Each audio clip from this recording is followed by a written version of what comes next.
Bismillahirrahmanirrahim. Assalamu alaikum and a very good day to all of you. I welcome you to the 9th lecture of report writing skills. If we talk about the previous lecture, dear students, in lecture 8, we started from the traits and objectives of technical writing. And these were the traits that we have covered so far. Starting from clarity, we talked and discussed in detail what basically we mean by clarity, making things more clear. What are those strategies which are basically used to make your text more clear for your target audience? Once the aspects of clarity were explained, we moved onwards towards defining what basically we mean by conciseness. When we say that a text has to be concise, what do we mean by it? And what are those strategies and what is that specific use of language through which we make our text more concise? And then we talked about certain strategies which are used, those tools.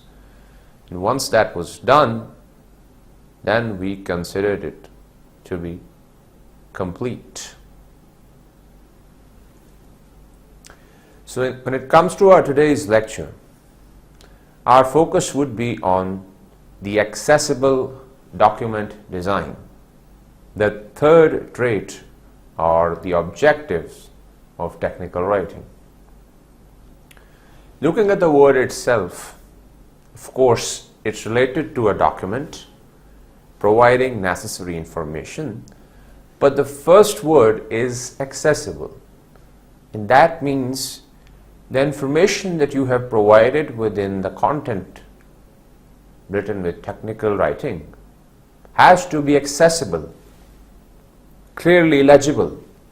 Everything has to be there, and the information that you want to convey to your audience has to be accessible. So what do we mean by it? What basically makes your document accessible? There are certain aspects and certain characteristics which would help you to understand the basic concept of the access. How do you provide an access to your audience to the content? There is a manner of doing it. And the examples are basically a tool to help you understand what do we basically mean when we talk about the accessibility. Now here in front of you is a text, of course written in technical writing. You give it a reading and you realize you have all the necessary information that I talked earlier. Regarding course code HUM102 similar to all the other courses that you are studying, that you have been studying, so we received 41 documents following style 2321-2312-1. There's like a specific style in which you determine what is going to be the font type, its size, font color, and so on and so forth. And that is how you give it a specific category by using a hashtag, of course. So this is one type of a font or a style that is being used to prepare the documents for the course HUM987. These were rejected, and for the same course we received 23 documents following style 2312. Then if you move ahead, these were accepted, 41 documents following style 23125 from the same course code.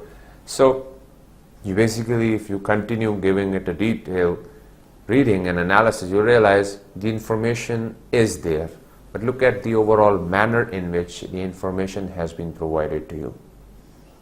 After giving it a reading, these are basically the things that you find and that you can extract out of it. For example, the paragraph, of course, is of 80 words, or you can call it as 10 sentences, meaning that your average words per sentence is, this is the average number of words that a sentence is composed of. So you have 8, you're getting some technical details with respect to the document which you have just studied and read. The text is clear, meaning it's very much clear. Nothing is confusing. Clarity is there.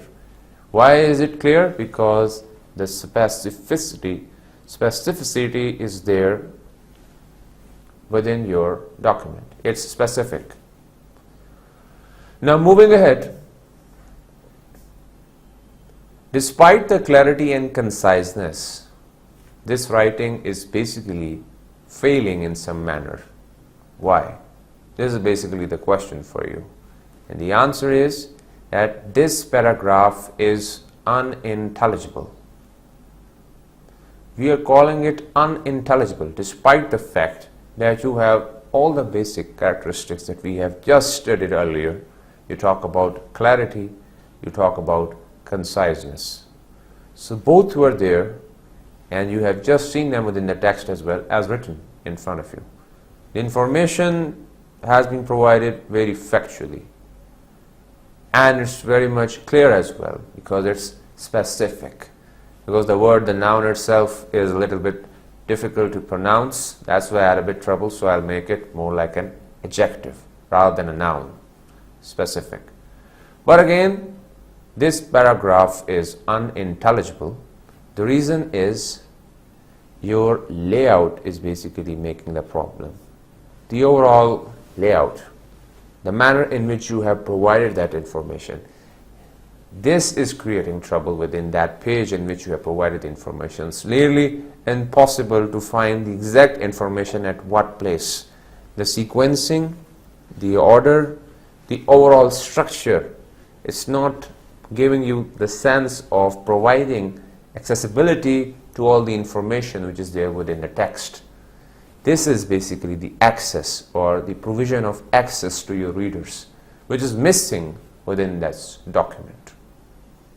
I won't say it's not clear, I won't say it's not concise, but one thing is that it's not providing the access. The access is missing. Let's have a comparison. These are basically the things that you can apply to create accessibility within your draft, within your document. You basically use the highlighting techniques, and these highlighting techniques are starting from, of course, the application of graphics. You call them tables and figures. You have them here in front of you. In addition to this, this is also another means of developing focus and a proper layout within your document. Of course, I can't show you the white spaces because the overall interface of this presentation is white. So white itself is defining. You just properly arrange your text with the use of white spaces, and that is how you structure it. You give it a proper layout. If we move ahead, there are times where you have to highlight certain part of the text from the rest of it, and that is something which you do by making it bold. This boldness is going to highlight it, signify it, or emphasize it. So this is also another tool to create proper layout within your text or within your draft that you have prepared. Then, of course, we have discussed it, the use of headings and subheadings. Just revert back to my earlier lectures in which I talked about the significance of these headings. These are like the overall skeleton that you simply provide to your text, and this skeleton is maintaining the overall foundation of your report. It basically gives you the overall structure. It organizes your content into proper sequence. So this is the point, and this is something that you get by the use of headings and subheadings. Then another way of creating accessibility is by making text in italics. There are certain moments in which you have to give a reference to some book, you have to write the name of that book. But to make it different from what you are writing on your own, that reference has to be provided within another font, or you can simply say that it has to be written in italics so that it may remain like a separate information that you are referring to. But that is not something that you have written yourself. It's a direct reference of the information for which you are providing the details afterwards. So that is basically the use of italics that you do within your document, and that is also something which has to be done sequentially to give it a proper layout. Then of course you have this significance when it comes to the underlining of a text. You see so many headings, so many subheadings. There are occasions when you see this underlining of those words and phrases. There are multiple documents that I see in which the subject is either written in bold or it's underlined. The basic purpose remains the same, to get the focus of your audience, and the audience gets the exact information once they know where the information you're looking for has been placed. So if you are making things bold, sometimes you are writing them in italics and sometimes you are simply underlining them, that means you are providing the proper focus and you are structuring your text and giving it the proper layout that would facilitate your readers at the end of the day. Right after this underlining, the next bullet is of course regarding the varied font sizes. So this is also very much important because you can see within the different forms of writing that the most significant and the most important headline or the heading simply is written in large font size. Then its details are provided in a font size which is a bit smaller than the actual size of that heading. And then if you are providing some further details, if some reader is interested to look into the details, not just skimming a text, rather want to scan it or to go into the details of the text, then you provide some additional text within a font size which is even smaller than the one which you have used to provide the details. So the details of the details are given a font size which is even the smallest one, and so on. This is the process in which you use varied font sizes. The example comes of the everyday newspaper that you get back at your home. Nowadays we also read the A-papers as well, but the purpose is just look at the headline and the size of it, and then you move ahead, you have its details, so the font simply gets smaller in size and the rest of the details are provided in the very smallest font that goes to the next pages as well. But you get the idea that that is how you basically vary your font sizes based on the purpose, and once again newspaper is getting its proper layout based on the varied use of these font sizes.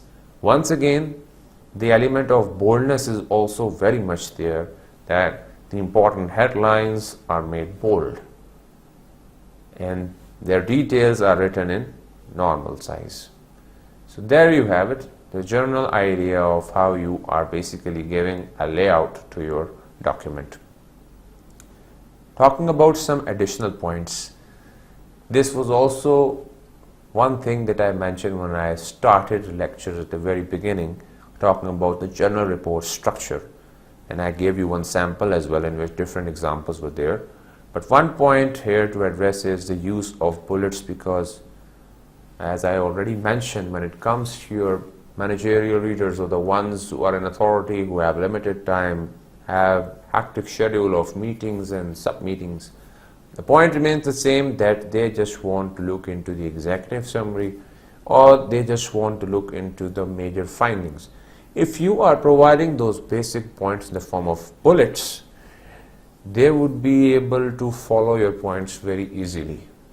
But on the contrary, if you are making them read your text in detail, one paragraph to the other, from one heading to the other, they won't have time, won't be able to concentrate and focus. They won't be interested, and they might ask you to provide detail in some other style, and that style would be once again the application of bullets. So the first thing comes first. Of course, if you are using them at the very beginning of preparing your document and making it more accessible, it would be wise to apply the use of these bullets to avoid any inconvenience that you may face afterwards. Then talking about the number list, there are occasions in which one thing leads to the other. And if you are giving a stepwise process or a procedure, if you're talking about it, that is how I started analyzing something. I started with step 1, which is this, this and this. Then based on what I did, I moved onwards towards step 2, in which these were the things that I did. So basically such information are written by using these number list. You simply numbered your content so that you give them a logical sequence, that 2 or step 2 and all the details which are written comes right after step 1. Once it's achieved, only then you can move to the second point. So this is the significance of the number list. You are listing it within numbers.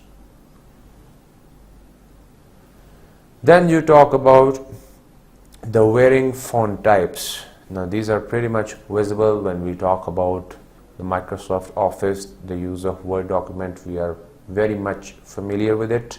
So you open a Microsoft Word document, you can clearly see at the top that if you start writing, you simply go for picking up a specific font. There are different fonts, as you can see within the image as well, right here in front of you. These are the different fonts that are available, and basically within these the most common that we try to use is the Times New Roman. Now this is the font over here. Now I found it as well. So this is basically the one. It's written in bold form, it's here, in italic it's also here, but the basic point is that you have to change, you have to vary your font type depending upon the type of information that you want to provide. So you basically change the type of the font which is being used. If you, and you will be writing in future, of course, if you become a researcher, and if you simply intend to publish your research work in some journal, so over there you will also get some writer's guidelines. Within those author's guideline, you may get a template as well, an existing template. You simply download it, you will have it in front of you, and within that template a specific font would already have been selected for you, and you have to just type it. Or otherwise, if you are simply following the guidelines, you will have those points as well, some instructions. So you will have some detail that this is basically the font which has to be used here, and you talk about a description, you have to move to the other font as well. So you need to vary your font type as well. Depending upon drafting your own document, these are the points to consider when you talk about providing and making your document and its design more accessible, providing an attractive page layout which is simply guiding the reader to go through the text rather than just simply looking at the text. Now just think of that information that I provided you earlier. A previous example that I simply told you is very much clear and concisely covering up all the points. But again, that was the point that I showed you earlier, that why am I saying that it's still unintelligible? The layout was missing, as you have just seen here. Same information is here regarding that course code HUM987. Now these are the different styles that you have here, and the same information, just give it a reading, you realize that is how you can write it. If you provide it, if you simply write it in a tabulated form, you can place them into rows and columns as I have just done here in front of you. That's how you can write all the different styles in a single column. You can place all the information under a single column coming under the heading of the quantity received. So there you have all the quantity, and you can also use thumb. You can also simply process in this manner that these were the ones which were rejected and these were the ones which were selected. So you have it in a very logical order. Rather than simply going through the text, reading it in detail, that is how I'm going to find each and every point. You have it here in front of you. If you just want to see which were the ones which were rejected, you have them in front of you. I can simply look at it immediately, and I can say style number 2312-1-2 and 4 were rejected, whereas 5, 8 and 9 were accepted. Just within like 10 seconds. On the contrary, if you talk about the document, you'll have to remember it as well. Once you read it, okay, which one was accepted? Okay, right. You'll be jotting it down yourself once you read the document. But if you have this table in front of you, this proper layout in front of you, so that means this document has simply provided you the information in a more accessible manner. Now, this is the objective and a trait of an effective technical writing as well, and it's clear, it's concise and accessible. Once we have achieved our goal of accessible document design, we can now move onwards towards looking to the audience recognition, which is of course another trait which has to be remembered, which has to be catered when we talk about doing an effective technical writing. So based on what we have discussed earlier, even I can ask you as well that if we are talking about the recognition of an audience, what are the points which are required to be remembered? Of course, you will be saying, sir, based on your lectures, you talked about the different forms of readers when you were discussing a report structure and nature of the audience which has to be remembered. Just the manner in which we talked about managerial, technical, journal readers, and that is how, based on their nature, how to structure your own document. So in a similar way, when it comes to technical writing in general, then we have to make it even more specific. Now we need to go into the details as well, because we're going to see in the upcoming slides that the nature of readers can become even more complex, and their understanding is very much necessary for drafting a good content, so that you may achieve the objective, of course, and which is to conveying that meaning which you have in mind effectively, and they get the same idea that you intend to convey to your target audience. So that is basically the overall purpose when it comes to your audience recognition. Defining your objectives, then you talk about determining your audience, and based on this audience determination, then you select a specific medium which has to be used and the format which has to be followed. Because when I talk about medium, so there are different types of media, because as I discussed in previous lectures as well, email, memo, press releases, I made that circle as well, and these are all different forms of writing.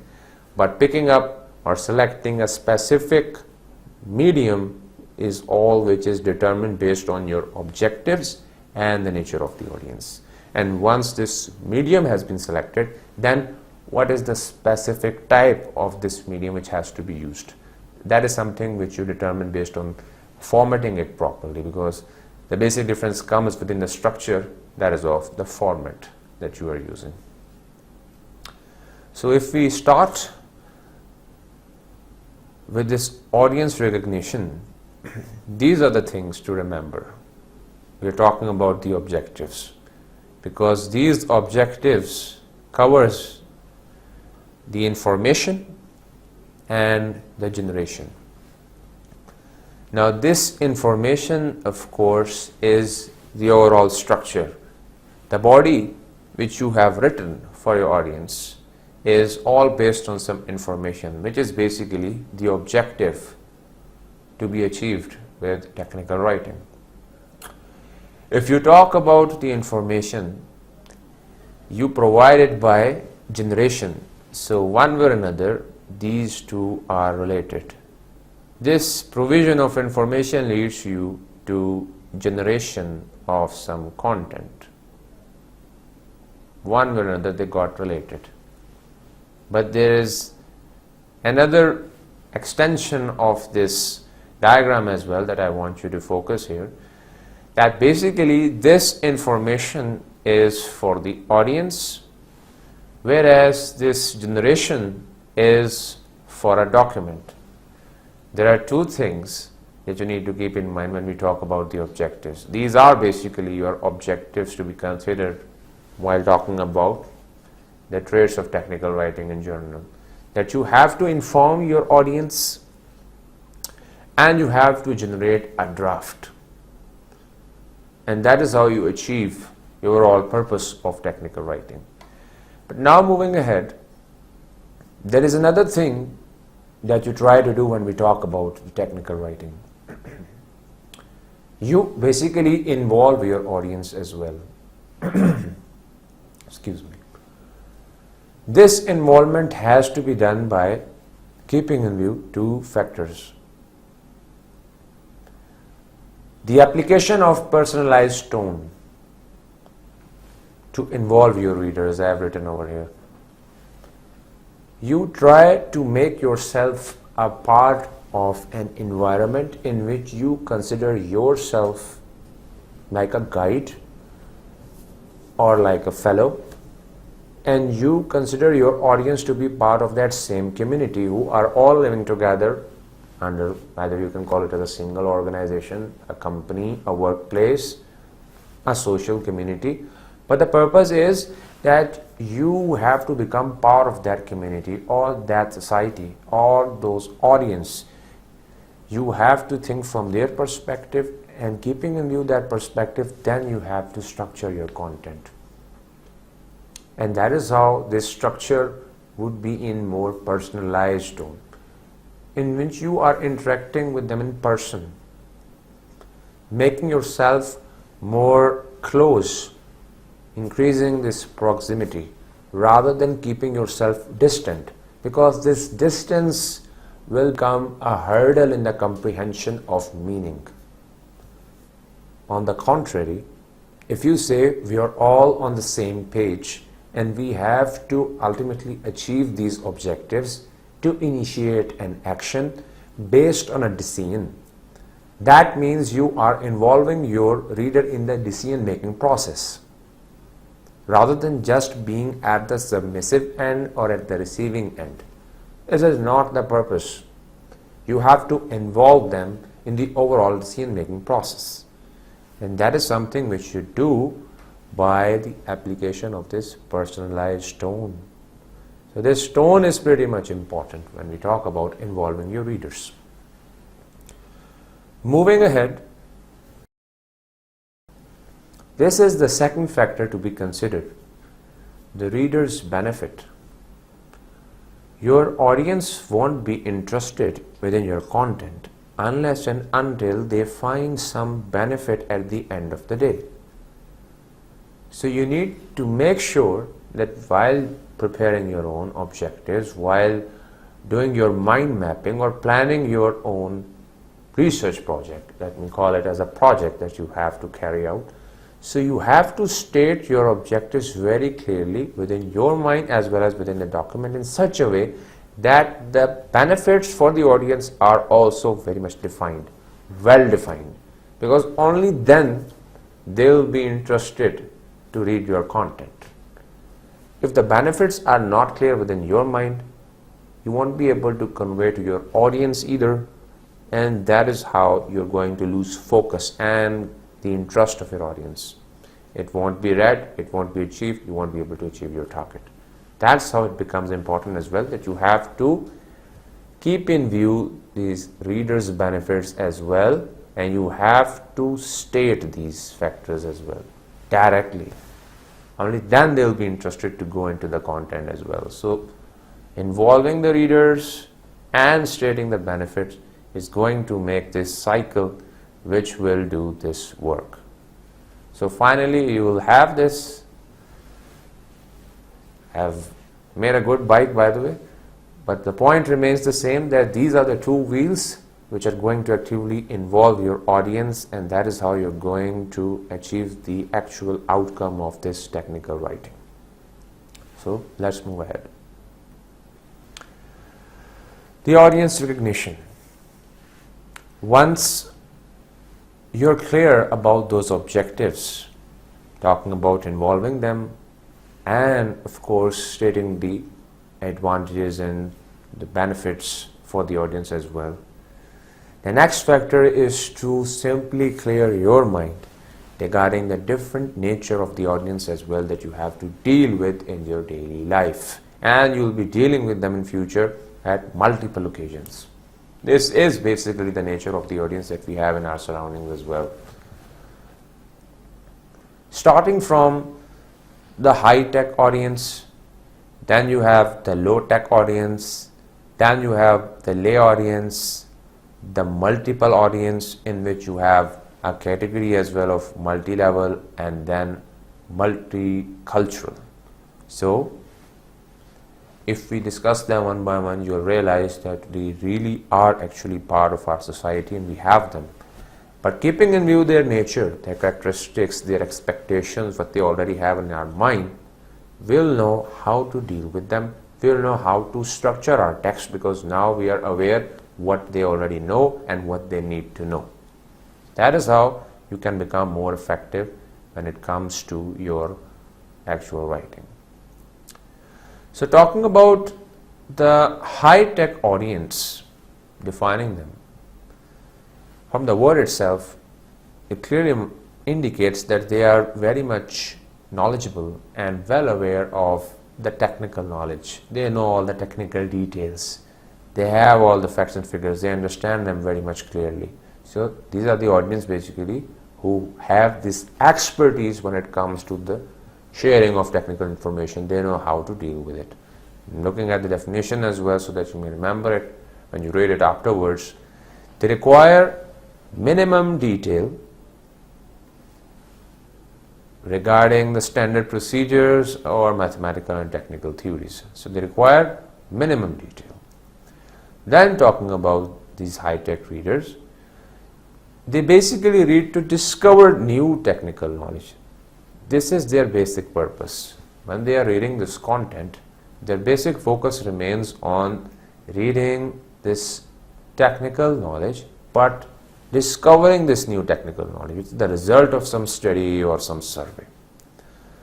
Then another thing which they do is they need little background information regarding a project's history or objective, unless the specific subject matter of the correspondence is new to them, which is basically something which happens rare. Generally they are well aware of it. They are the ones who are most probably starting the project. But if there is some newcomer as well who really is basically aware of all these technical details and still wants to know how did it all take a start, so of course there will be a need of providing some background information as well. But in general, this personnel who basically belongs to this category are the ones who will not go into the details. They already are well aware of it. All those people who belong to this category, they simply require and seek the discovery of new technical knowledge. They'll simply seek those results. That is all. No need of background information. So based on these points, we can now look towards the characteristics as well, that they are basically, in your case, can be a peer as well. Your interaction with a peer would be the same as though you're talking to a high-tech audience. They'll have the same expertise in your department with same capacity in your company.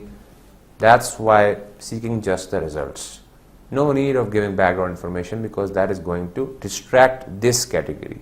So minimal details, as they are already very much experts within your field. And again the same point, just to remind you, just to make you remember it as well, so that your concept remains very much clear, that their focus is on the new techniques, knowledge and updates. They want to know about the updates. That is the basic purpose. So basically share your level of understanding, so you need not explain things. Focus should not be on explanation, rather it should be on sharing the new updates which you have just achieved, the new updates that you have received from your working company or the people who were assigned the task. You just have to share it with your peer or the ones who's already well aware of the technical details. They just want to know it. That is how you recognize these high-tech audience. Talking about the low-tech audience, their case is a little interesting because high-tech is also easy to define, well aware of things. Lay would be easy as well for you to understand, but when it comes to low-tech audience, you must discriminate them from high-tech as well as the lay audience as well. So talking about the low-tech audience, basically they are familiar with the technology you are using, but now look at this red text. Job responsibilities are peripheral to the subject matter. So their actual focus is not towards the actual subject matter. They are not dealing with it directly. Although they have an idea of it, but they are not dealing with it directly. That means that they may know certain things, but there would be certain things for which they require some details as well. Meaning they work in another department, of course, manage your work under your supervision or even outside your company. So they won't be dealing directly with the actual subject matter, but they would have an idea of it. So therefore there would be situations in which the details would be required as well. So these are basically the readers for which you would be providing the details of some abbreviations as well. As I have written here and made this word some a bit bold and red for you, that they understand some abbreviations, jargons and technical concepts. But for the others, they expect and anticipate that you will be providing some details as well, because they won't be able to get you otherwise. Therefore, to ensure that readers understand your content, you will be in a need of defining your terms. Because again the same point, only some abbreviations and jargons are comprehensible and they are aware of them.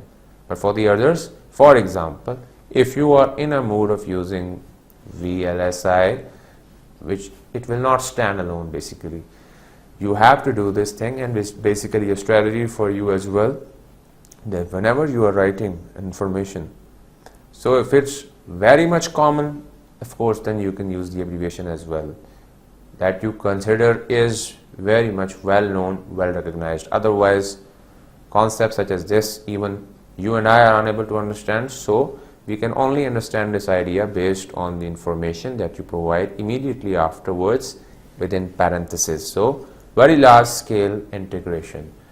A jargon or a mode of communication that is used within an organization. So sometimes, as you see, although it has become common as well, we write within emails, we write to each other, do this ASAP. So sometimes even I used to get confused as well, that is this a word or what? An acronym for or some organization, but gradually and steadily I realized that it means as soon as possible. And there are so many others abbreviations, or you can call them acronyms as well, which are now in use within social media as well, that we use quite often. That is the case. But you have to see in terms of your audience that whether they will be aware of it or not. So if they are aware of it, of course you can use such acronyms. But in case of the business oriented environment that we are dealing with, basically you have to see whether your audience is high tech or low tech.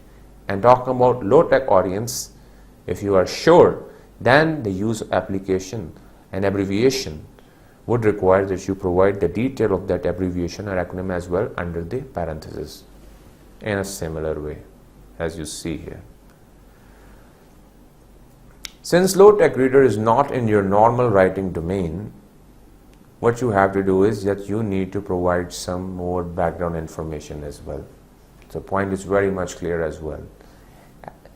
from this point number 1, as I said, that they are basically working either in the other department or working under your supervision, meaning they are not directly dealing with it.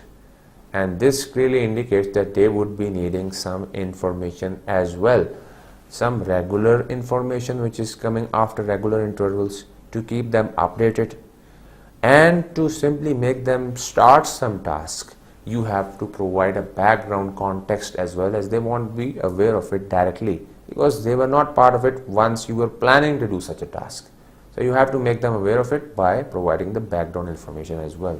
So in their case, background information also becomes important. The explanation of these abbreviation that you are using, or that you are simply making them used to it. So for that you have to write them initially under parentheses as well. And afterwards, once you know that they have seen what this basically abbreviation means, then afterwards in the upcoming documents, then you can of course simply go for the abbreviations as well, because now you have already given the detail. Even afterwards they ask such a thing, you can simply say, I already provided you the detail, so you can't ask me for that. Just simply refer back to the previous documents, I have already provided the detail. So this is how you have to keep in mind the nature of the audience and accordingly structure your content. Based on this discussion, we can now simply look at the characteristics. So we can call them as your co-workers working in other departments, for example your director, or if you are the director, so subordinates coming under you. So they are not directly dealing, you have to communicate certain decisions via email or other mode of communication, and if you have to talk, so you have to use a proper channel as well to simply communicate something to higher authorities and the concerned personnel. Talking about the second characteristic, familiar with the technology you are writing about, but their job is different, and this difference would simply lead you to provide some background information as well. It can be an introduction as well. So giving them a background means that you have to provide a detailed introduction so that they have this basically idea about the task which is supposed to be performed. Then you talk about another important factor or characteristic, that is that they are familiar with the subject matter, but once again, as I talked earlier, that you have to define certain technical terms such as jargons, acronyms, abbreviations. They'll be aware of the subject matter, but the upcoming terms that you will be using for the interaction, for the communication, you have to first make them get used to it.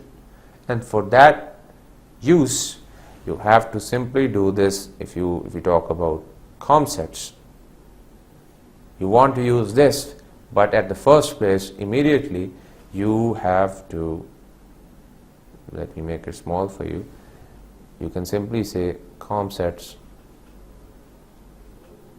then you simply write institute, and that is how you simply provide of information technology. But the purpose remains the same, that you have to provide these details within parentheses. And once you have provided these details, then you can, within your upcoming document, simply write CIIT, and they will know what you mean by it. Now coming towards the lay audience. Lay word itself is pretty much self-explanatory, and even if I ask you to define what's lay audience, you would be able to do it. But to give you a general idea, being unfamiliar with your subject matter, they won't understand the use of technology that you are dealing with. So what you have to do is that you have to write simply. You have to keep your language very much simple when we talk about dealing with your lay audience.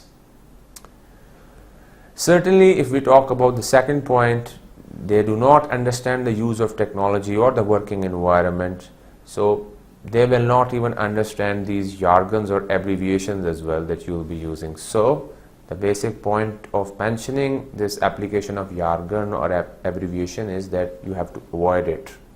You can use it easily in case of your high-tech audience, If you want to use it with your low-tech audience, you can use it, but first you have to provide the detail of that abbreviation within parentheses, and then you can move towards using them afterwards. But in case of your lay audience, they don't have a background, they don't have an idea of what you're dealing with, but still you want to convey that information. Kindly, it's the good thing is to avoid the use of these jargons and abbreviation. So the third important point is once again the same.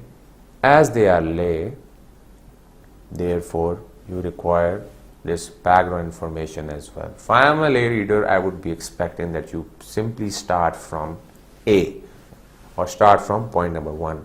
Simply tell me the context. Why is this thing happening? What's the basic purpose? And then come to how do you want to do it. This would be something I expect from you. And whenever you will say some ASAP or certain other abbreviations, I would simply stop you and say, what do you mean by that? So even when I saw this abbreviation for laser, although we use this word quite often, now the abbreviation itself is more common than the actual word that it stands for. So this is also another occasion, this is also another situation in which the abbreviation becomes more common. So if your lay readers are more familiar with the abbreviation, of course you can use it, as I mentioned earlier. Talking about the word laser, which just struck in my mind. Light amplification through stimulated emission of radiation is basically a laser. But I feel so comfortable saying simply the word laser. But if I say in front of a lay audience, light amplification through stimulated emission of radiation, will simply say, I have no idea what you have just said. Can you just say it again? 3 question marks would be there over his head. But the point to convey is that you have to keep in mind your lay audience, the nature of the audience, whether they are aware of that abbreviation or that jargon or not. If they are aware, of course use it. But if they are not, then of course provide details of everything. Keep yourself simple. Focus is on simplicity. The more simple it is, the better it would be for the audience to understand. That's the point.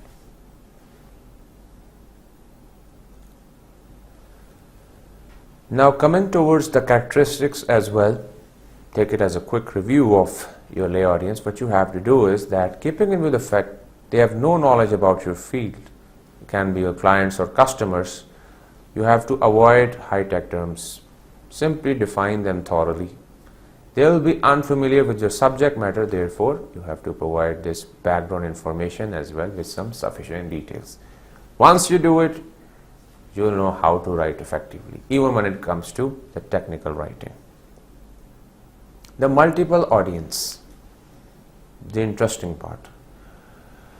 Within the parentheses, I have also written, just to make you understand what do we mean by multiple audience, because I mentioned earlier that you divide it into categories, subcategories, multi-level and multicultural. But talking about the multi-level, there will be occasion in which the information will be moving from one authority to the higher authority and even to the authority which is even higher to it. So it will move in a hierarchical fashion, and in a similar manner that information will be coming back in the form of feedback once again in the hierarchical fashion. So this is basically this multi-level communication which is going to have this multi-level audience as well. So this is the same point which I have written in bullet number 1. So your audience will not necessarily be the only readers. The others are going to receive a copy of it as well. Just we generally have in our working environment as well, that 2 persons are the direct addressee of a single addresser. So in terms of an email, of course they are placed within the section of 2, as you will see in the upcoming lectures as well. But there is a separate section of CC, and CC stands for carbon copy. And under this section, you place the names of the other employees who should know the information, but it's not expected from them to give a response. They are just the indirect readers of that text, but the direct addressee are the ones who are placed in two. In a similar way, a letter written or a decision or a notice is basically disseminated among all the employees of the organization. So although it is basically for everyone, but there is a separate heading in which you have this CC or carbon copy, in which some specific names are also mentioned here. So information basically travels in a hierarchical fashion as well when it comes to the actual working environment or a workplace as well. So there are multiple readers. Now, talking about, once you are aware of basically the nature of the audience, you have to move towards point B, and this basically tells us that some of them will have this background information while some will be in need of certain explanation. Therefore, while you are writing, while you are the actual author, in keeping with the fact that this information will be moving in a hierarchical manner, better to provide some background information to keep yourself on a safe side so that no one gets confused. Good thing is, just give a touch of background information as well if you consider it relevant, and if you have an idea that most probably I'm going to have certain indirect readers as well, and to make them aware of this text, better to give a background information as well. Depends on the objectives as well. It all begins with the objectives. So that is how you can structure your content. Another point to remember, once you provide this background information, the point remains is that your readers will be diverse. Good thing is to define your jargons and acronyms and abbreviations as well. Once again, if you have this classification, if you have this diverse audience, there would be many who are not going to have an idea. So the best thing is to simply define your jargons, just to make them more convenient when it comes to reading your content.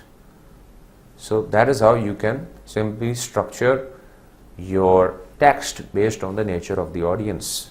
So if you are sure that it's either high tech or low tech, you can be specific. Otherwise, if it's multiple audience, these are the points to consider. The diagram simply shows how the information travels from your central writer. So if we talk about this writer, you can call this as parallel communication, as basically it's moving in this fashion. You talk about this is upward communication. Supervisor, manager, and finally moving towards the CEO or the executive officer. And from this writer, if it's going downward, that is also another thing. So upward communication, downward communication, parallel communication.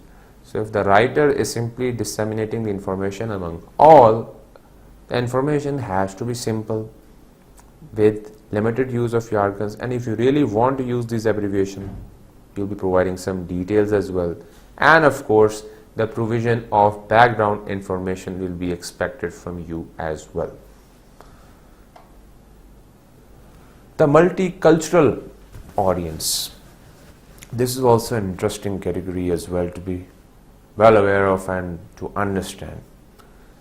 If I give you the example of the United Nations, a very big forum in which the representative of different countries assemble together for a session, there is an agenda, they have meeting, they have different divisions as well, they have this general assembly in which they all assemble, and then they have the basic point.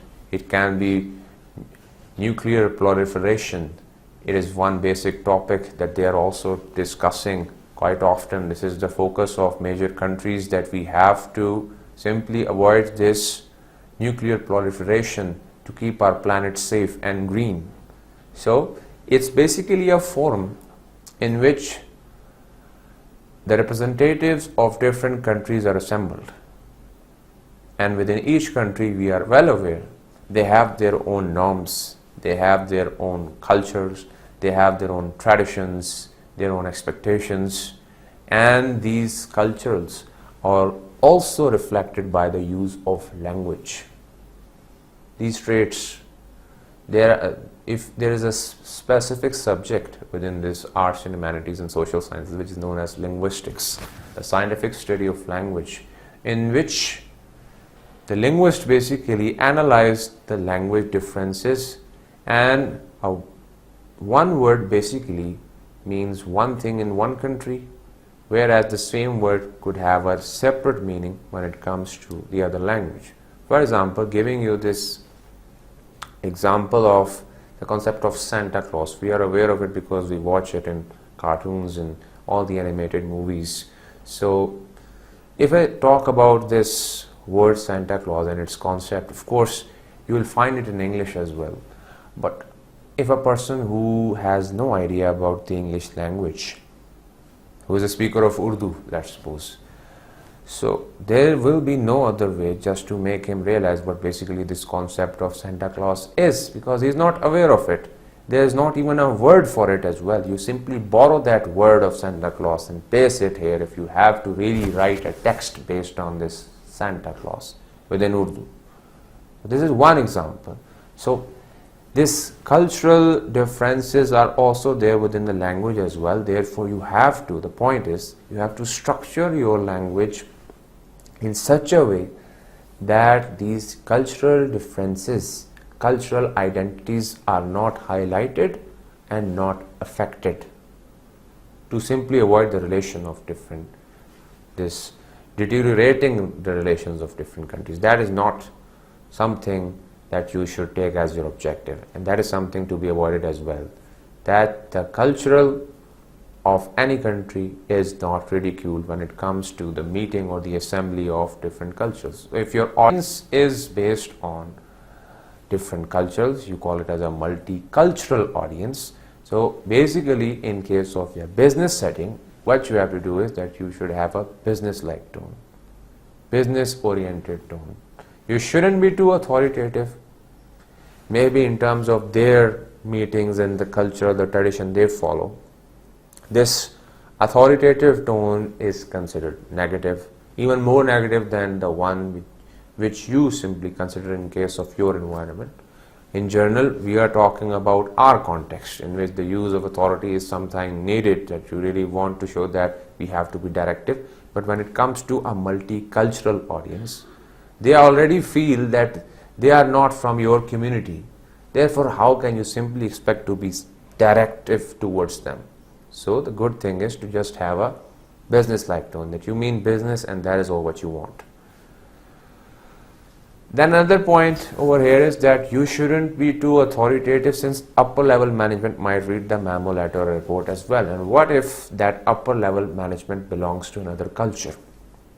So again, you're going to have some consequences as well. So to avoid it, basically the focus should remain on the business-like tone. Again, some points which are directly related to your multicultural audience as well, that they might be aware of them, they might be not. Good thing is to define your acronyms, avoid your jargons, distinguish between nouns and verbs, because they may be aware of it, they may not, depending upon the cultural diversity. Watch for cultural biases. Once again, that point that I started from, because it's the most important focus which should be there in your mind while you're dealing with your multicultural audience. Again, while using slashes and marks, they may mean something when it comes to writing. Therefore, you have to be very careful while using them. Again, avoiding humor and puns, because the audience has different expectations.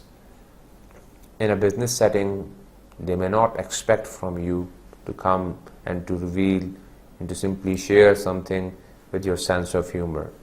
If you are simply saying that you mean business, it has to simply be achieved under some good terms and conditions, by keeping and maintaining a formal environment. Where you get a space of sharing humor, of course you can. But in case of a multicultural where you are not aware of the norms and traditions, of course the good thing and the rule of thumb is to simply have a business-like tone, be formal, achieve your objectives, define them clearly, explicitly, by avoiding, of course, the use of humor and puns to distract your audience as well. Then, of course, when it comes to your writing, you have to leave space as well for a translation as well. Talking about the General Assembly, of course, this is the environment, the forum which comes in my mind. They always have a headphone. One person even speaking in English, there are different interpreters who are translating within their own native languages so that each and every representative may know what that person or that state really wants from us and what that state really wants to address before the target other countries. Then, of course, this point is also very much related with this one, that the use of figurative language is not certainly acceptable. It doesn't look logical when we talk about a working environment, a business setting. We are not trying to be revealing ourselves to be a creative writer. Our focus is business. And within this business, we have to simply focus on what we really want to achieve and stating our objectives clearly, rather than impressing our audience with the use of flowery or rhetorical words. This is not the purpose. You can do it if you want to show yourself as a writer when it comes to literature. Writing a book on arts, a novel, can be a play, can be another genre as well. But when you are talking about this business setting, you have to avoid this figurative language as well. Now, this slide is basically giving you a review of what we have simply discussed in detail in terms of the nature of the audience. In case of your high-tech audience, these are the points to remember, that they are well aware of the background information, the details, the acronyms. So you simply have to focus on your results. You talk about your low-tech audience. Of course, they have an idea of your subject matter, but of course, they may be in need of some background information in addition to the use of abbreviations as well, because there would be certain acronyms that may confuse them. And the good thing is that with those acronyms and abbreviation, just provide the detail what they actually stand for within parentheses. And talking about the lay readers, of course, so they have no idea about your background information, about everything, subject matter, and those acronyms. Therefore, what basically in the next slide is that these are the things you have to be careful about. And we have some examples for you as well, that if a medical doctor is writing to another medical doctor, he's aware of the fact that he knows all the terms, he knows the background information, and if I use any acronym, you'll be able to understand it, for I can simply talk about the results. Then talking about the next situation, talking about a low-tech audience. So you have this situation of a medical doctor talking to a nurse. Therefore, pretty much aware of this subject matter, but there are certain things for which you need to provide this background information as well. Therefore, this is the environment in which your low-tech audience requires certain detail. And talking about a medical doctor talking to a patient, of course, who has no idea about what you are doing, what the disease is, how do we have to deal with it. So you'll be providing more and more details. So this is basically the manner in which you can simply differentiate the different forms of audience and the manner in which you have to provide details, into the relevant details to your target audience. Then, of course, this is also another thing to be careful about, and that is that you have to define your terms for the different audience levels. When you have written this content, you have to be careful about the following points. There may be situations in which you have used certain technical terms for which you haven't provided the details within the basic body of your text. So the ideal thing is that you provide this glossary of terms and within this glossary all the relevant details, the basic concept of that term which is there has been provided, so that your reader is well much aware of the use of this term, how is it used, and in which context this term can be used. Then of course, preparing your content, try to use, in addition to this glossary items, the use of familiar terms, because if you're using familiar words, your audience would be able to follow you, otherwise they'll get confused. Then of course, try to use these short and precise sentences to define your terms, the terms that you are using. You can simply take help of these short and precise sentences for the explanation. There are occasions in which you have to provide some extended definitions as well for explaining a concept. If it's more technical, of course, you would be requiring to go into the details. So therefore, over here at this point, explanation can be useful, and you can simply provide it in the form of an extended definition. This is also very much important. You see it as well. For example, if this is a book page, you have this text. Over here you have text written in short. I'm using this because this text is basically written in short, and that's why I've written it in another color as well. Now this information, which is basically coming at the end of the page or the bottom of the page, is basically known as the endnotes, because those terms which you have used, these terms which you have used over here, they require certain explanation, and these explanations are provided over here.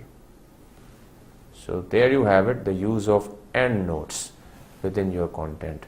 And there is occasion as well, for example, if you are having this electronic communication, so within a window, this is also a possibility that you click on a button and a pop-up screen would appear to provide detail of the meaning of that term which you have used. So there are different modes in which you can simply facilitate your target audience, but the basic purpose is to facilitate your audience and structure your content accordingly.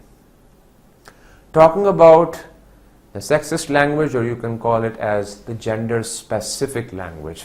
This is also another important factor to be considered, because it can create a lot of misunderstanding when it comes to your audience, multi-level audience, and especially the multicultural audience, because they can have very much gender specific restrictions and gender biasness.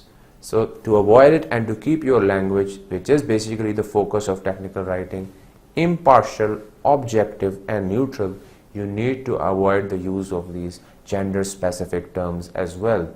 Talking about this first point, is very important, that never refer to women as secondary, and you cannot even ignore them. Of course we shouldn't, because we together form this society. We are the foundation of society, and together we run it, we form it. So it shouldn't be the case that we ignore them. Rather, we have to mention them, but there is a manner of mentioning them. For example, radium was discovered by a woman, Marie Curie, very famous, and the first scientist, basically first woman scientist to win a Nobel Prize. So over here there is a purpose of saying the word women, because I really want to highlight the fact that she was basically the first woman to win a Nobel Prize, and then talking about being the first person of winning 2 Nobel Prizes. So this is basically the significance because of which I have mentioned the word women. But if you talk about in general within your own environment, you do not need to highlight this point that by a woman, Marie Curie. Rather, the more unbiased use of language is that radium was discovered by Marie Curie. So that means that you have simply said that it's a big achievement by a big personnel, rather than calling it that it was done by a woman. If it's done by a woman even, she's part of our society, that means that she has done a big contribution for our society, and you own it in a similar way as though a man has done this thing. So to make it or make them part of your society, it's a good thing. that instead of being gender specific, just talk with the use of neutral language as we have done it over here. That radium was discovered by Marie Curie. Now over here we have a comparison as well, what to avoid and what to use. So talk about spokesman. How about if we simply say spokesperson or representative? Talking about manpower, how about if we simply say staff, workforce or human resource?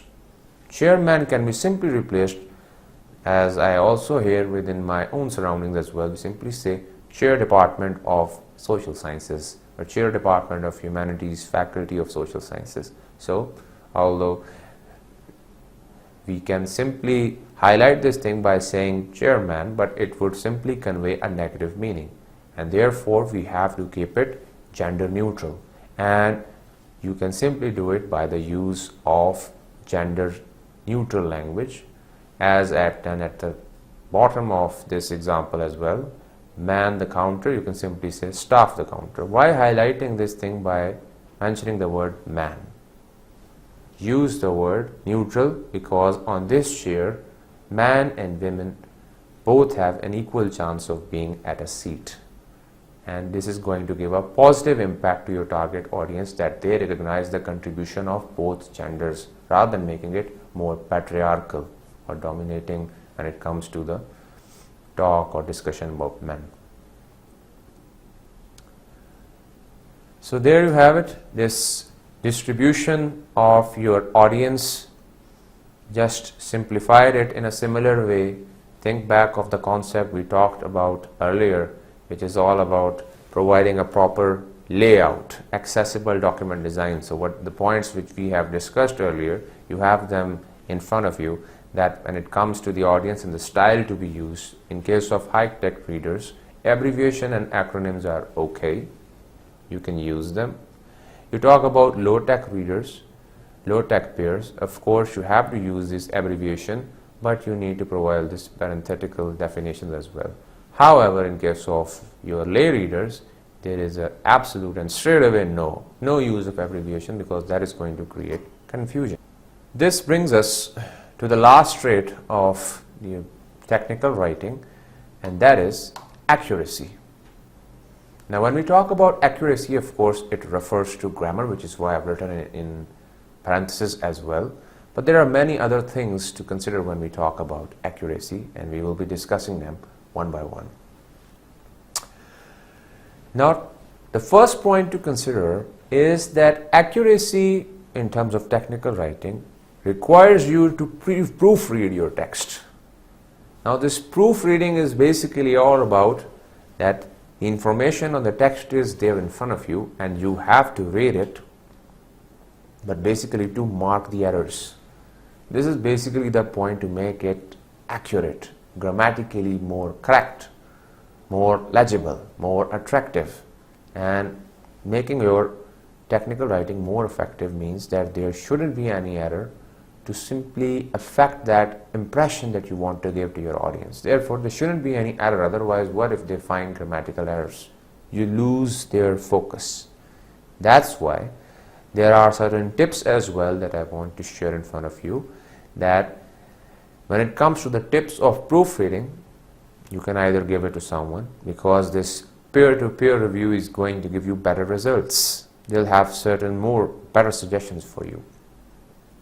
Use the delaying approach. This is also very important, because when you delay something, the significance or the importance that you have of this content today will be lessened with the passage of time. And gradually, once after certain days, if you reread that content, you will be more objective. You won't be that emotional towards your written content as you are today if you have written it just 1 hour ago. After a couple of days, you'll be more relaxed, and then you'll be more critical towards your writing, and you'll be able to mark errors. You'll be able to find them. Because today, you'll be so tired that you'll say, whatsoever I've written, it's perfect. Let it go. But after a couple of days, you'll fresh, you will simply scan it and you'll find multiple errors. So this is basically the delaying approach. Read one line at a time, because this reading would keep you relaxed, more focused, and you'll be able to identify multiple errors rather than developing a logical sequence and context saying things that they all are okay. One line at a time, you'll find some errors. Then reading long words, syllable, multisyllabic or polysyllabic words, syllable by syllable. So you can simply divide them, and that is how you can simply focus in detail towards those words to understand whether there is any spelling error that you are actually committing. If that is the case, you can remove or you can omit those errors as well. So this is basically certain tips of proofreading. We talk about the use of technology. This is also another mode that you can simply use. We're talking about Microsoft Office, so there is a grammar check as well, which looks for these errors that you commit. But there would be a problem, because there are certain words which are there in the upcoming examples which are grammatically correct. And if you write them, they won't be checked. They won't be marked as an error by the computer, because it would say that according to the spelling they are okay. But what if the word demands you to write T-O-O rather than T-O? These two forms of the word to have different meanings and they are used in different contexts. But if you are using one instead of the other, computer will say it's okay by me. But you will know basically there is an error. So there is a restriction and a limited use when it comes to the check of accuracy by the use of technology. Then of course, making your text more, let's move ahead basically. We have talked about technology, and now we can look towards use of figures, scientific and technical occasion and abbreviation. You have to check this as well. All the graphics, all the figures, they have to be accurate as well. They should be legible as well. And all the information provided, be it in numerical form, has to be accurate as well. Because your technical reader would be looking into it and it would be interpreting or extracting meaning out of it. And if there is something missing, the high-tech reader is going to highlight it. That over here you are saying one thing, within the text you are saying the other. What do you mean? So that will create problem for you. Read it out loud, as this reading is also going to help you identify those errors as well. It's also a good strategy, just not only for your own reading skills, but also to identify the errors as well. Just give it a try. Once my lecture is complete, you go through the handouts, you'll realize that once you read it, you can highlight multiple errors. You can not only develop your own concepts in a better way, but you can simply link things, and if there is something, you can fill it up on your own. Use a dictionary, because the use of dictionary is also very much effective when it comes to the understanding of different words, the different terms, and you will know which word to be placed at which place. So this is basically the application of a dictionary. And this scattershot proofing is also a very interesting concept. The word itself clearly confuses you, but basically it's something like that you have this content or a page in which multiple details are there. You have charts, or you can have headings, you have figures, you have detailed text, and then you are asked to proofread it and you are short of time. So this is basically the time to use this scattershot proofing. You look over here, tables, you look at the figures, look at the text, look at the diagrams and pie charts, and if there is anything you are going to mark it. These require some rectification, otherwise you'll simply say it's all okay, just the way you have a tick on the right of the screen. This is basically scattershot. You simply place your shots in a scattered way to proof the text. Proofreading the text in a scattered shots manner is basically scattershot proofing. So this is the basic concept if we talk about this scattershot proofing technique. Now talking about how developing accuracy within your content. So this spatial basically means, and the example is also here for you to understand, that you have to provide details regarding the use of an object. You have to describe it. For example, if I say that I have to define and talk about this laptop. So after introducing this laptop, what it basically does and what's its use, then I'm going to start from the screen. Then I'll move towards the keyboard. After opening it, the first thing that you see is keyboard. Then you have this mouse pad, then the different keys that you have.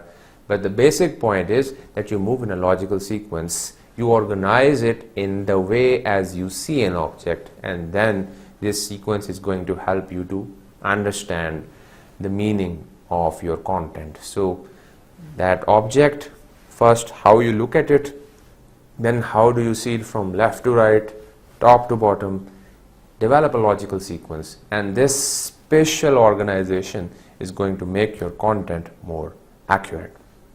You talk about the account of events, the manner in which they happen.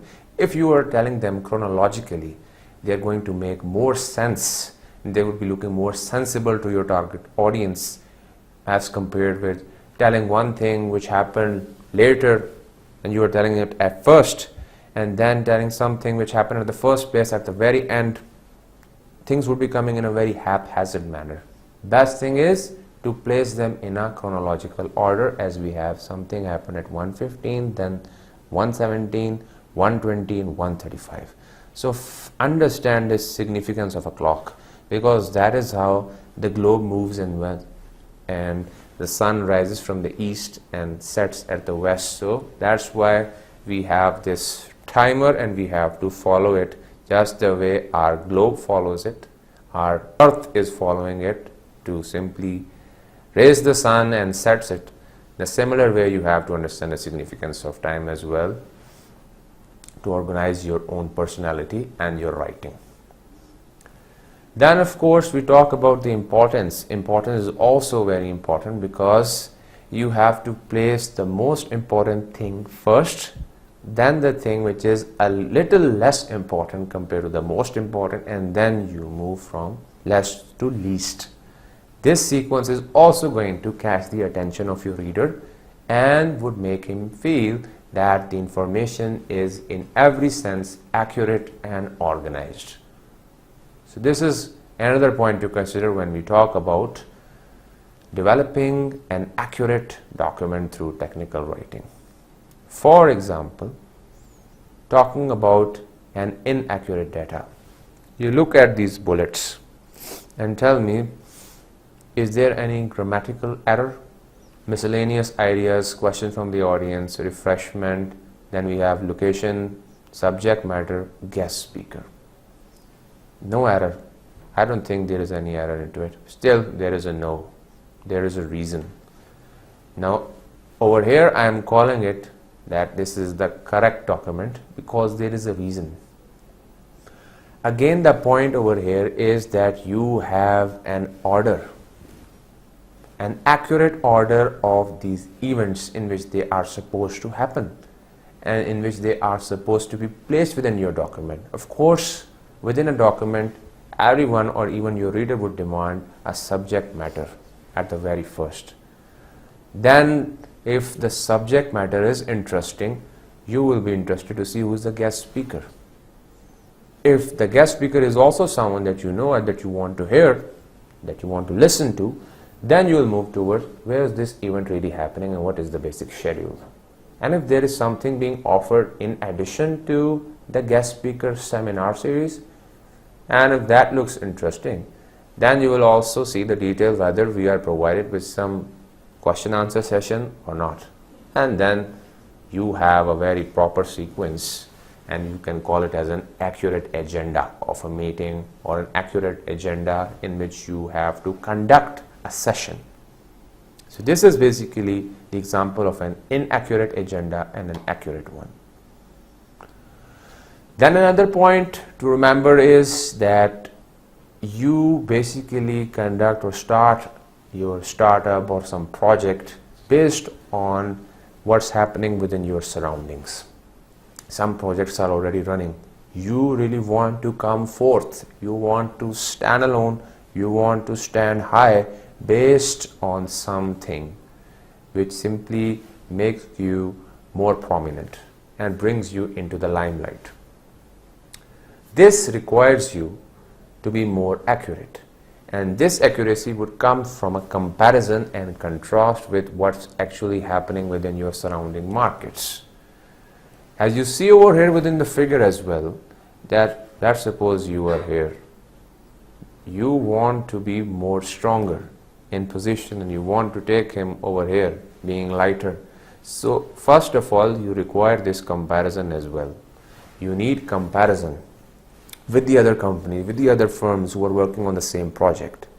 And based on those comparisons, first of all, you have to introduce certain similarities. The similarities that you have in common with all those firms, companies or projects or organizations who are already working in a similar task. And that is how you first of all establish your foundation. You lay your foundation in this way that we are similar, we are doing the same thing as the others are. And now the next level of accuracy is to move towards the differences. You have to show your audience how you are better than the others. And that is how your differences are, or your contrast is going to become more important. So first you start from your comparison and then you move towards the contrast. That is how you make your draft more accurate and more prominent.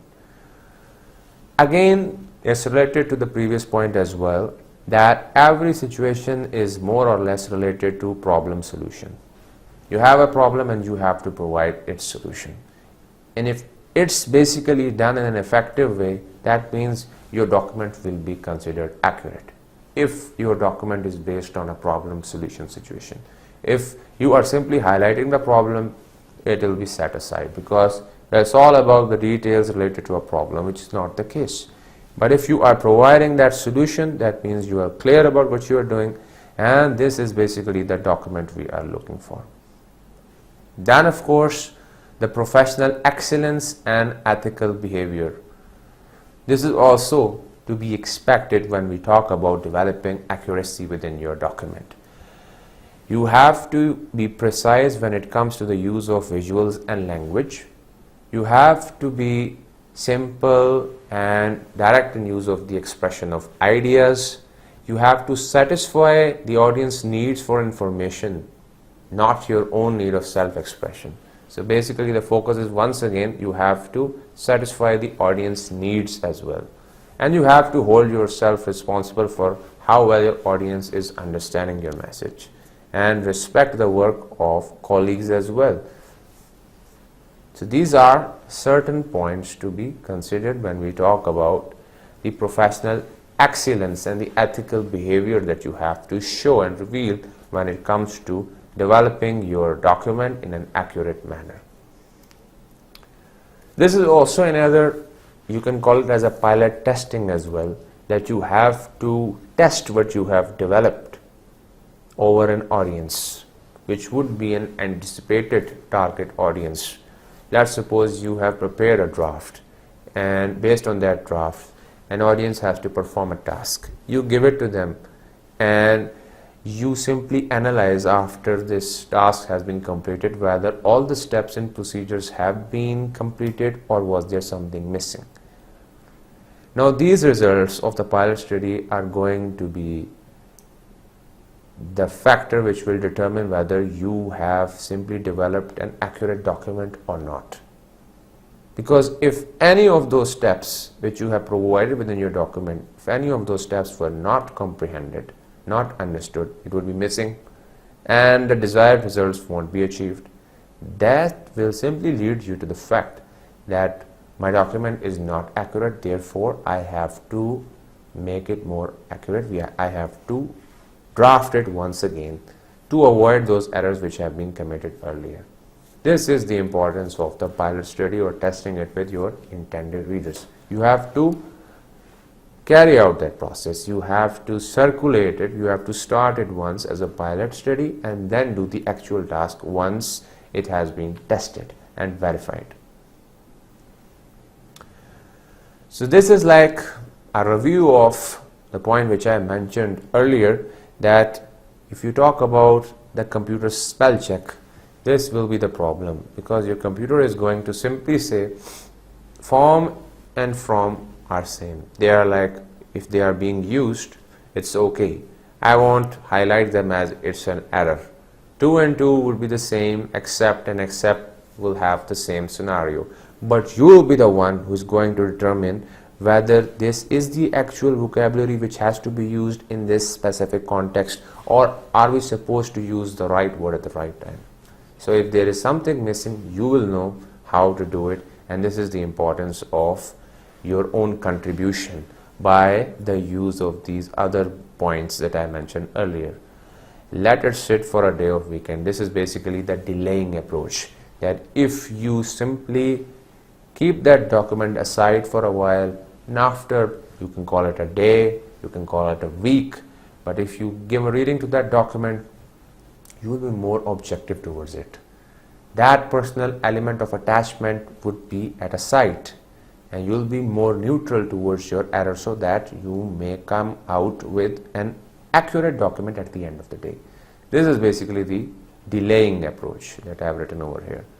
Then of course comes the importance of peer evaluation, reading aloud and reading it backwards, because this backward reading is going to break that link of a word with the upcoming words as well, and you will look at those words individually to know whether they are written correctly or not. If there is anything missing when it comes to the grammar, you will know how to correct it.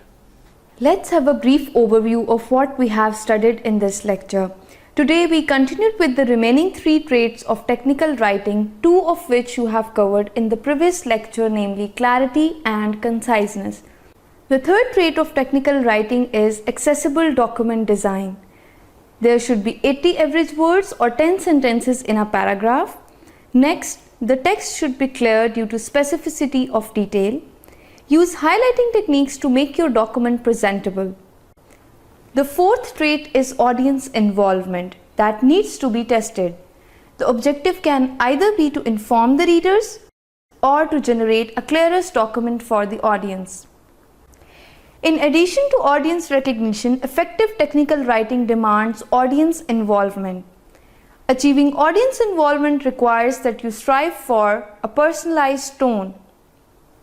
You want to achieve a personalized tone to involve your reader. The other is reader benefit.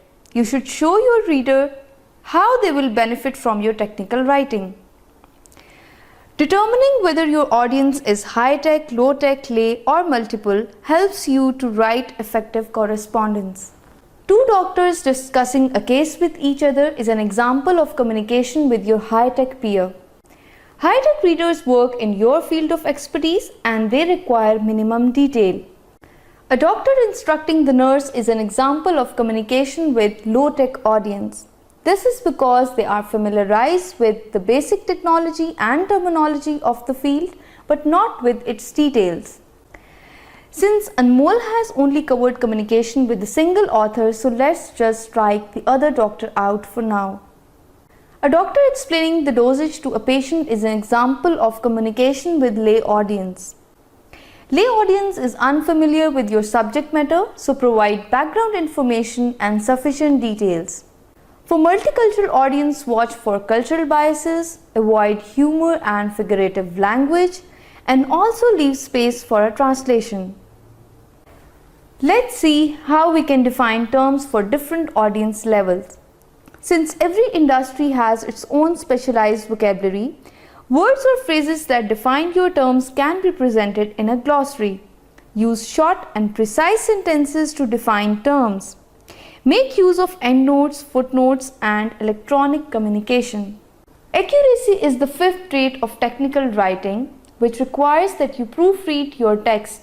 Computer spell checks are useful for catching most errors. Double-check calculations, figures, scientific and technical equations, and abbreviations. So this is the summing up of all the traits in technical writing provided you within a single chart for your own convenience. When you look at all the points in an organized form in a single page layout, you'll simply say all that lecture is a bit boring. How about if we simply have this layout and place it in front of us and we have all the information that we require. So this is the significance of a layout, accessible document design, that I have provided you at the end of the lecture. And if you give a reading to it, you will become a master of all these 5 traits of technical writing. So if we just simply talk about the traits of technical writing and how to enhance them, these are the 5 traits that we have covered and successfully covered. Nothing is missed. Now we can simply place this stamp that we have completed it successfully. Traits are complete, and by discussing these accessible document design, audience recognition and accuracy, we have successfully completed our lecture. We'll be moving to the next topic, which would be regarding the writing process in our next lecture. Thank you.